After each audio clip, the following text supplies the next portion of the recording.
When I was in junior high and high school, I was an average student at best. And part of it was I lacked motivation, and the other part was that there were simply some subjects that did not come natural to me. But one of the things that would really throw me for a loop is if one of my teachers decided to throw a surprise test on me. Well, my habit wasn't to really stay ready or to be prepared for those exams, and therefore when it happened, it produced a ton of anxiety on me. If I knew a test was coming, I would study, I would anticipate it, and I would be better prepared. Do you realize that my school journey that I just shared with you has many parallels to our faith journey, and especially as it relates to our suffering in life? You see, life is full of pop quizzes in which we are constantly facing unexpected exams that usually manifest in various forms of suffering. One of the things that produced anxiety within me for the surprise test, it wasn't just the test itself, it was the fact that I was surprised by the test. And to this end, this is actually why Paul is giving some instructions to a church that we're going to be looking at today. Like any good teacher, he was preparing his students for the inevitable exams of suffering and to be ready for them at any point. I'm going to read from 1 Thessalonians 3, verses 2 through 4. Now listen to how it reads.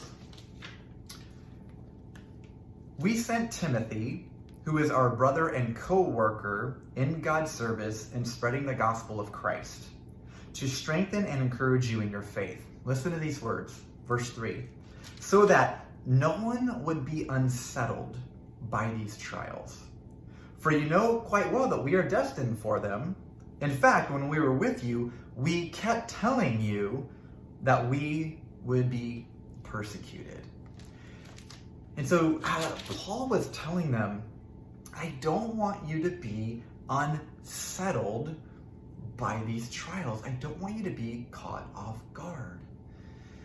It's as if Paul is the teacher's aide here.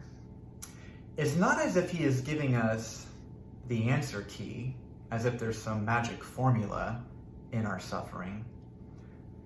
But as a good teacher's aide, he is telling us, be prepared, be ready, because there are constant exams of suffering that are lurking around the corner. And so the way that we invest into our relationship with God today will very much reveal how we will come through our sufferings of tomorrow. That doesn't mean it's going to be easy by any stretch of the imagination, but there's something to be said as we anticipate and expect them. You see, suffering is a normal part of our Christian faith and our Christian journey, and a means by which we grow. And so I want to leave you with this question.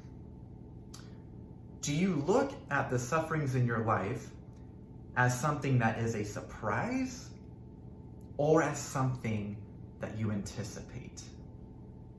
I encourage you to reflect on that question, and tomorrow I look forward to continuing to explore this theme of suffering together.